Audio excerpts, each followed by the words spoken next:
के जो विपक्षी प्रत्याशी है वो आरोप लगा रहे हैं कि आपके द्वारा चकबल्ली में प्रशासन को मैनेज करके कट्टा रखवा दिया गया और बोगो सिंह के लोगों को पकड़ा दिया गया। क्या कहना? देखिए, कट्टे वाले ये काम अब करना शुरुआत किए हैं। उन्होंने अब अपना असली चरित्र दिखाना शुरुआत किया है। अभी तो आगाज़ है, देखिएगा ये तरह तरह का ऐसा ही हथकंडा अपनाएंगे। वो उस व्यक्ति के आरोप की क्या ये है जो आपने सब लोग जानते हैं कि जो स्वयं पकड़ा गया विधायक रहते हुए, सत्ताधारी दल का विधायक उस वक्त था 2020 में, और उस वक्त पैसा बांटते हुए वो पकड़ा गया व्यक्ति और थाने में गया और जेल में रहा। थाने में उसके डिटेन किया गया, पूरा आधा दिन से ज़्यादा उसको हाउस अरेस्ट करके रखा गया। तो प्रशासन की निष्पक्षता को वो नहीं समझ रहे।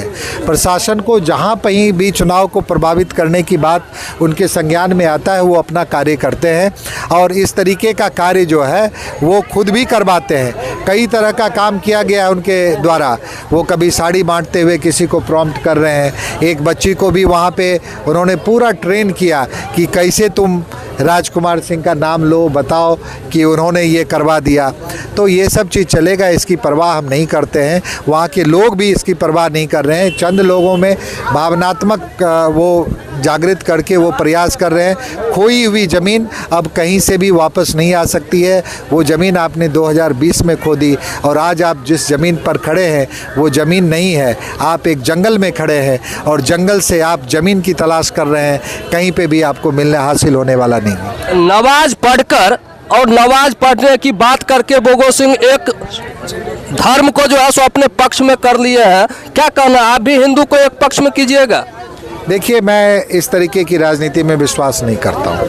और नमाज़ पढ़ना, मंदिर जाना, गिरजाघर जाना, मस्जिद जाना, ये व्यक्ति की अपनी अपनी आस्था होती है, अपनी अपनी स्वतंत्रता होती है और उसके तहत वो लोग जाते हैं। लेकिन वो किस लिए गए हैं, उसके पीछे उनका क्या मकसद है, ये देखना ज़रूरी है।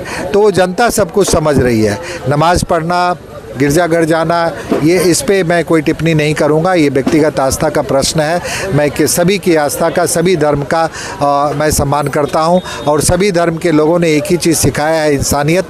लेकिन इंसानियत जहाँ पे भी शर्मसार होगी तो कहीं पे भी उसको आशीर्वाद नहीं मिलेगा। चुनाव आयोग से भी मांग किया गया है कि इस पर कार्रवाई हो, जिला प्रशासन पर कार्रवाई हो, मटिहानी थाना पर कार्रवाई हो। तो आप चुनाव आयोग से क्या कहना चाहेंगे? देखिए, चुनाव आयोग निश्चित रूप से, हम लोग भी कहते हैं कि इस तरीके की गतिविधि जहाँ पर भी हो, जहाँ पर भी चुनाव को प्रभावित करने का, पैसे की बदौलत, धन से, कट्टे से प्रभावित करने का प्रयास हो रहा है, वहाँ पे चुनाव आयोग संज्ञान ले और इस तरीके की चीज़ों को रोके।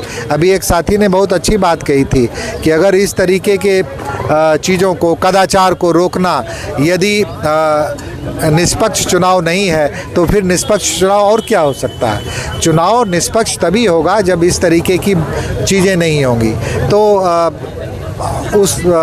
हम लोग भी चुनाव आयोग से निश्चित रूप से आग्रह करते हैं और किए भी हैं कि आगे क्या क्या चीज़ हो सकता है, क्योंकि जो विपक्ष में खड़ा है उसका चरित्र ही ऐसा है। वो सिर्फ और सिर्फ अपने अपराध के बल पे, आपराधिक कृत्यों के बल पर और आपराधिक षड्यंत्र के बल पे इस चुनाव को प्रभावित करने का प्रयास कर रहा है, जो कि होने वाला नहीं है। मटिहानी में प्रशासन पूरी तरह से सतर्क है। चुनाव आयोग की चप्पे चप्पे पे नज़र है। जो भी ऐसा करते पकड़े जाएंगे उनको निश्चित रूप से उनको मुकाम तक पहुँचाया जाएगा।